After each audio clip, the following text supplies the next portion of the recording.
সাভারের রানা প্লাজা ট্র্যাজেডির ১২ বছর আজ। দিনটিতে শ্রমিকদের অধিকার নিশ্চিতে দুর্ঘটনাস্থলে সভার আয়োজন করছে জাতীয় নাগরিক পার্টি। এ নিয়ে আরো জানাতে সেখান থেকে যুক্ত হচ্ছেন আমাদের সহকর্মী দেওয়ান ইমন। ইমন, সভায় এনসিপি নেতারা কি বলছেন?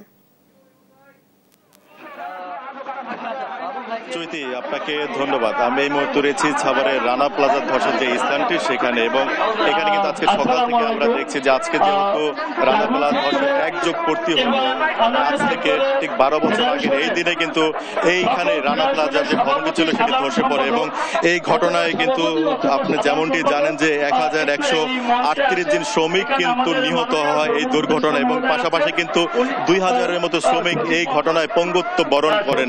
এবং সেই দিনটিকে স্মরণেই কিন্তু আজকে বিভিন্ন শ্রমিক সংগঠন, পাশাপাশি কিন্তু এখানে যারা নিহত শ্রমিকদের স্বজন, আহত শ্রমিকরা কিন্তু সকাল থেকেই এসে তারা এই রানা প্লাজার সামনে যে অস্থায়ী শহীদ বেদি রয়েছে সেখানে কিন্তু তারা পুষ্পস্তবক অর্পণ করছেন, এবং তারা কিন্তু এখানে এসে পুষ্পস্তবক অর্পণ করার পাশাপাশি কিন্তু এই যে ঘটনার সাথে যারা জড়িত রয়েছেন শ্রমিক, এই যে সমস্ত প্রতিষ্ঠানগুলো এখানে ছিল সেই প্রতিষ্ঠানগুলোর মালিক এবং এই ভবন মালিক যে রানা, তার কিন্তু ফাঁসির দাবি কিন্তু তারা তুলছেন। আমরা কয়েকজন শ্রমিকের সাথে কথা বলেছিলাম, তারা যেমনটি আমাদেরকে বলছেন যে এখনো পর্যন্ত কিন্তু তাদের যেই দাবি দেওয়া সেটি কিন্তু সম্পূর্ণরূপে পূরণ করেনি কেউ।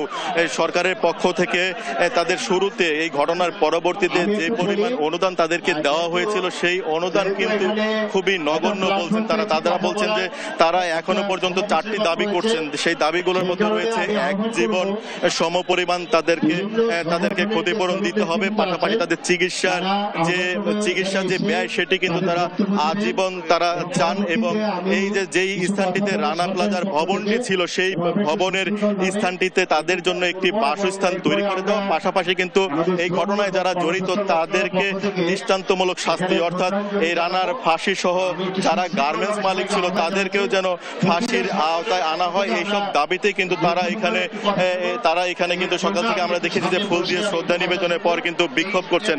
পাশাপাশি কিন্তু আজকে এখানে একটি সভা করছেন জাতীয় নাগরিক পার্টির পক্ষ থেকে, এখানে একটি সভা অনুষ্ঠিত হচ্ছে, এবং এই সভায় কিন্তু তারা যে স্লোগানটি ব্যবহার করেছেন যে স্মরণ ও সংস্কারের শ্রমিকদের বন্দোবস্ত, 13 সাল থেকে আজকে 24 সাল অবধি যেই আন্দোলনটি শ্রমিকরা যে দাবি নিয়ে আন্দোলন করছে সেই দাবির কিন্তু অনেকাংশেই শ্রমিকদের পূরণ হয়নি, এবং আজকের এই সবাই কিন্তু সেই সমস্ত বিষয়গুলো নিয়েই কিন্তু আলাপ আলোচনা চলছে, এবং সেই দৃশ্যটি কিন্তু আমরা দেখাচ্ছি। এবং এখানে কিন্তু এনসিপির কেন্দ্রীয় কমিটির কিন্তু 2 জন নেতৃবৃন্দ কিন্তু এখানে উপস্থিত থাকবেন, এবং সেখানে আহ্বায়ক নাহিদ ইসলাম এবং সদস্য সচিব আখতারুজ্জামান কিন্তু থাকার কথা রয়েছেন।